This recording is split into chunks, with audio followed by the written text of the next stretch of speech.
दोस्तों, प्राचीन समय की बात है। एक समुद्र के किनारे एक गुरु अपना आश्रम बनाकर रहा करते थे। हजारों शिष्य उनसे ज्ञान ग्रहण करने के लिए दूर दूर से उनके पास आकर रहते थे। गुरु का ज्ञान देने का तरीका भी बड़ा ही अनूठा था। शुरुआत में वो अपने शिष्यों को उपदेशों के माध्यम से ज्ञान देते थे। उसके बाद वो अपने शिष्यों को उस ज्ञान का अनुसरण करने के लिए कहते थे। उस ज्ञान को अपने व्यवहारिक जीवन में उतारने को कहते थे। एक बार उस आश्रम में एक सम्राट अपने बेटे को लेकर आ पहुंचा। उस सम्राट ने उस गुरु से प्रार्थना करी कि आप मेरे बेटे को अपने आश्रम में रहने दें और अपने तरीके से उसे ज्ञान दें। उसे इस आश्रम में बिल्कुल भी ऐसा नहीं लगना चाहिए कि वो किसी सम्राट का बेटा है। उसे बिल्कुल साधारण शिष्यों की तरह ही ज्ञान देने की कृपा करें। गुरु ने मुस्कुराते हुए कहा, राजन, ज्ञान इसी तरीके से लिया जा सकता है। अगर तुम अपने आप को दूसरों से बड़ा समझोगे तो तुम ज्ञान ग्रहण नहीं कर पाओगे। अगर तुम्हें ज्ञान ग्रहण करना है तो तुम्हें दूसरों की तरह अपने आप को साधारण समझना होगा। यही ज्ञान ग्रहण करने की सबसे पहली सीढ़ी होती है। तुम निश्चिंत रहो, आज से तुम्हारे बेटे की जिम्मेदारी मेरे कंधों पर छोड़ दो। ये कहकर गुरु सम्राट के बेटे को अपने साथ लेकर समुद्र के किनारे टहलने के लिए निकल गए। आश्रम के बाकी सभी बच्चे उस राजा को देख रहे थे। राजा अपने बेटे को अपने रथ पर बिठाकर लाया था, जिससे सभी बच्चे समझ गए थे कि ये लड़का राजा का बेटा है। इसी वजह से आश्रम के सभी बच्चे सम्राट के बेटे की तरह आकर्षित हो गए थे। जब गुरु सम्राट के बेटे को लेकर समुद्र पर टहल रहे थे तो सम्राट का बेटा अचानक फूट फूट कर रोने लगा, क्योंकि अभी वो सिर्फ 12 वर्ष का था और 12 वर्ष की आयु में उसके पिता उसे अपने से दूर छोड़कर चले गए थे। ये सदमा वो बच्चा सहन नहीं कर पा रहा था।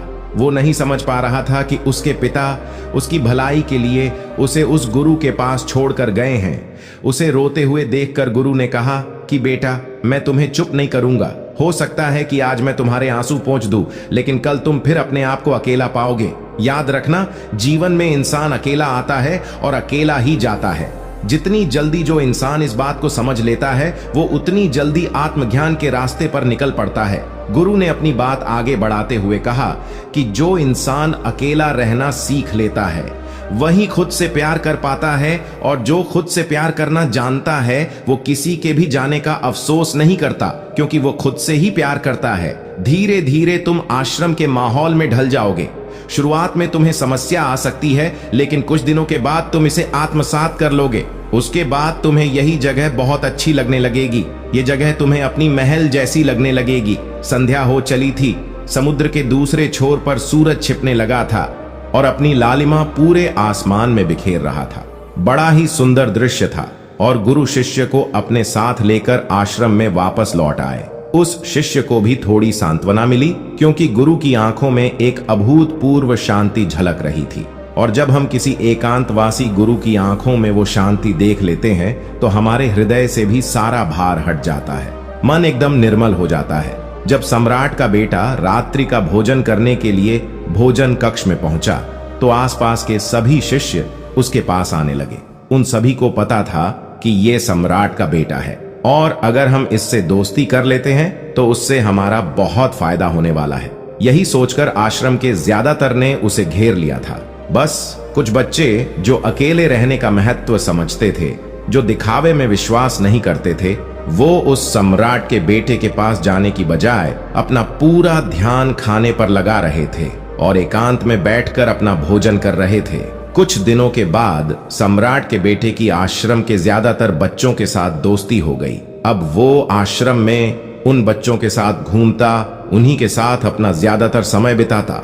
आखिरकार सम्राट का बेटा था, सुख सुविधाओं में पला बड़ा था, क्योंकि हमेशा आसपास बहुत से दास औरतें और आसिया होती थीं। आसपास अपने मित्रों से घिरे होना वही दिनचर्या उसने इस आश्रम में भी अपना ली थी। ऐसा नहीं था कि गुरु को यह सब पता नहीं था, पर गुरु उसे अलग तरीके से ज्ञान देना चाहते थे, क्योंकि बच्चों को ज्ञान आप उपदेश देकर नहीं दे सकते, उन्हें साक्षात्कार कराना पड़ता है। उसके बाद उन्हें वो बात समझ आती है जो आप समझाना चाहते हैं। गुरु को ये बात पता थी कि अगर मैं इसे बोलकर बताऊंगा तो ये कभी समझ नहीं पाएगा। मुझे ऐसे दिखाना पड़ेगा, इसे एहसास कराना पड़ेगा कि अकेले रहने से ही तुम अपनी शक्तियों को जान पाओगे। ये सीख देने के लिए गुरु एक दिन उस शिष्य को अपने साथ एक पहाड़ी की चोटी पर ले गए पहाड़ी पर पहुंचकर गुरु ने उस शिष्य से कहा कि अब तुम्हारा ज्ञान पूरा हो चुका है, बस एक आखिरी रात तुम्हें यहाँ पर बितानी होगी। उसके बाद अगले दिन शाम को मैं तुम्हारे राजमहल में तुमको पहुंचा दूंगा। वो बच्चा तो ये सुनकर बहुत खुश हो गया कि अब मैं वापस अपने राजमहल चला जाऊंगा, फिर से मेरे दास और दासियां, सारी भोग की वस्तुएं ये मेरे पास होगी। उस शिष्य ने गुरु से पूछा, गुरुवर, मुझे आज रात आप यहाँ पहाड़ी पर क्यों छोड़ रहे हैं? आखिर मुझे कौन सा आखिरी ज्ञान यहाँ से मिलेगा? फिर गुरु ने मुस्कुराते हुए कहा कि यहाँ पर चट्टान के पीछे तुम्हें छिपकर बैठना होगा। यहाँ पर रोज रात को एक बाज जाता है, तुम्हें उस बाज को देखना है, बड़ी गौर से देखना है, हर गतिविधि देखनी है। और उस बाज को देखने के बाद अगले दिन अगर तुम उस बाज की खूबियां मुझे बता पाए तो मैं तुम्हें तुम्हारे राजमहल वापस भिजवा दूंगा। याद रहे, सुबह आने से पहले एक बात पर और ध्यान देना है। एक चरवाहा यहाँ पर अपनी भेड़ों को चराने के लिए आता है, तुम्हें उन भेड़ों की गतिविधियां भी देखनी है। याद रखना, बाज की गतिविधि रात को और भेड़ों की गतिविधि सुबह में। अगर तुम दोनों की गतिविधि ध्यान से देखकर मुझे बता पाए तो तुम इस आश्रम से हमेशा के लिए आजाद हो जाओगे, तुम्हारा ज्ञान पूरा हो जाएगा। मैं तुम्हारे पिता को कह दूंगा कि ये बच्चा हमारे आश्रम का सबसे ज्ञानी बच्चा है। ये कहकर गुरु अपने आश्रम में वापस लौट आए और वो बच्चा वहीं पर उस चट्टान के पीछे खड़ा हुआ था। उस बाज का इंतजार करने लगा। काफी वक्त बीत जाने के बाद वहां पर एक बाज अपने बच्चों के साथ आ पहुंचा। सम्राट के बेटे ने पूरी रात उस बाज की गतिविधि बड़े ही ध्यानपूर्वक देखी और सुबह होने के बाद जब चरवाह वहां पर अपनी भेड़ों को लेकर पहुंचा तो उसने एक अभूतपूर्व दृश्य देखा। उसने देखा कि वो बाज भेड़ की एक मेमने को अपने पंजों में दबाकर आसमान में उड़ गया। उसने उस भेड़ के बच्चे का शिकार कर लिया था। ये सारा दृश्य देखकर वो बच्चा आश्रम में वापस अपने गुरु के पास पहुंचा। इससे पहले कि गुरु उसे कुछ पूछते, उसने गुरु को प्रणाम करते हुए कहा, गुरुवर, आप आश्रम के सभी बच्चों को यहाँ पर बुला लीजिए। मैं सब लोगों को बताना चाहता हूँ कि मैंने क्या देखा। जब आश्रम के सभी बच्चे वहां पर पहुंच गए तो उस सम्राट के बेटे ने कहना शुरू किया कि मैंने अपने जीवन में बहुत से पक्षियों को देखा है, लेकिन बाज उन सभी पक्षियों में से सबसे अद्भुत और सबसे अलग होता है। उदाहरण के लिए, एक तोता हम सभी ने देखा है। तोता बोलता तो बहुत है लेकिन कभी ऊंचा नहीं उड़ पाता, लेकिन एक बाज जो कि हर समय शांत रहता है, वो आकाश को भी छू सकता है। उसमें आकाश को भी छू लेने का सामर्थ्य होता है।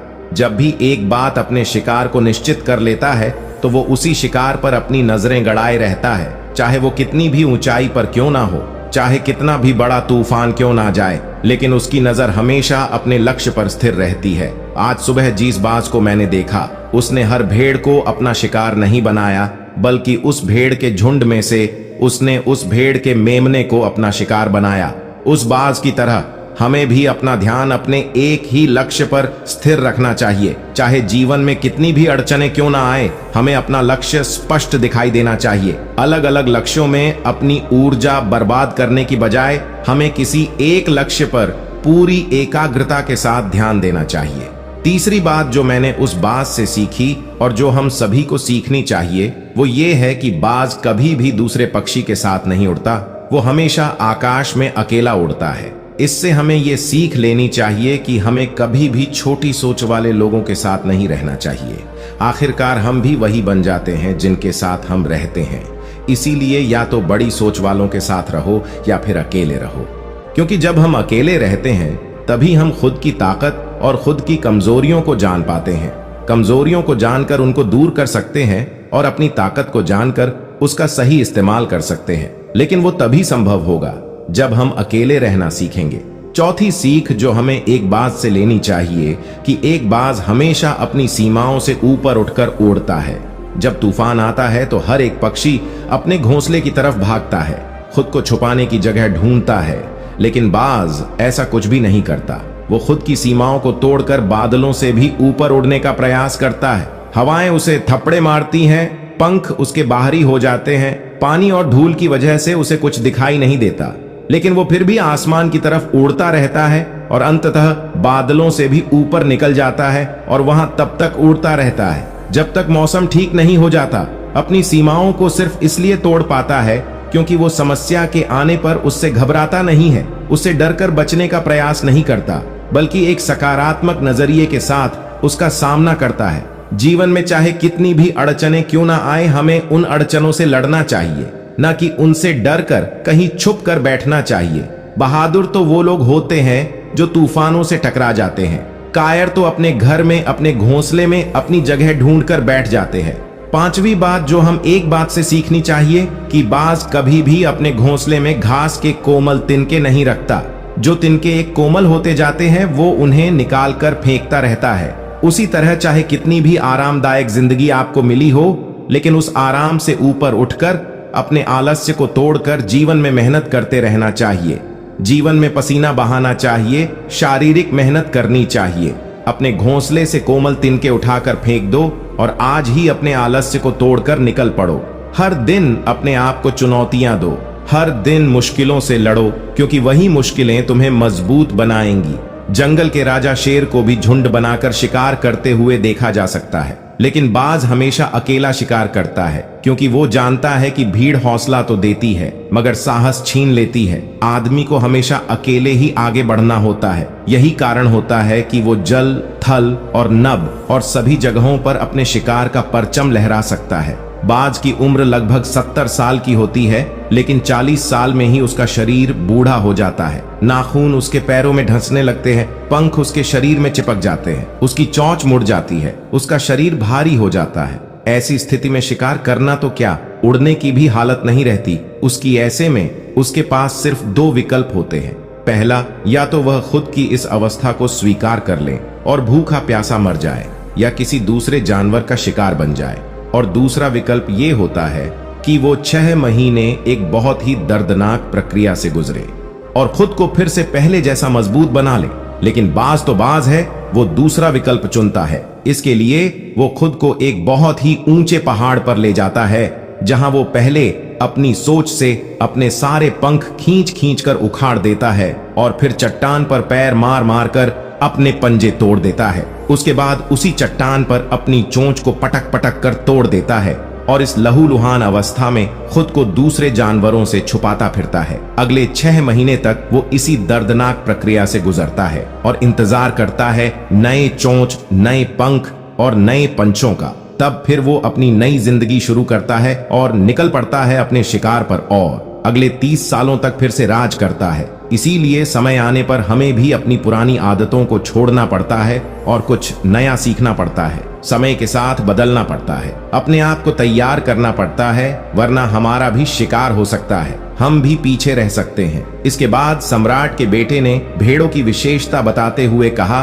कि भेड़ हमेशा झुंड में चलती हैं। उन्हें झुंड में एक साथ चलने से हिम्मत मिलती है, लेकिन जैसे ही उन पर शिकार होता है वैसे ही वो भीड़ तितर बितर हो जाती है और उस पूरी भीड़ में से एक भी भेड़ अपने साथी की मदद करने के लिए वापस नहीं लौटती। तो इससे हमें ये सीख मिलती है कि हमारे साथ कितने भी लोग खड़े हो, किसी पर भी यकीन नहीं करना। यकीन करना तो खुद पर करना, क्योंकि बुरा समय आने पर वो भीड़ कब तितर बितर हो जाएगी आपको पता ही नहीं चलेगा। गुरु को प्रणाम करते हुए सम्राट के बेटे ने अपने गुरु से कहा कि गुरुदेव, अगर मुझसे कोई सीख रह गई हो तो कृपया करके आप बताने की कृपा करें। गुरु ने सभी बच्चों को संबोधित करते हुए कहा कि ये सभी बातें जो अभी इस बच्चे ने बताई है सब सही है, लेकिन ये सारी खूबियां आप लोगों में तभी पैदा हो पाएगी जब आप अकेले रहने का अभ्यास करेंगे। आपने देखा होगा कि बाज कभी भी किसी दूसरे पक्षी के साथ नहीं रहता, ना ही किसी के साथ अपनी जोड़ी बनाता। वो आसमान में अकेला उड़ता है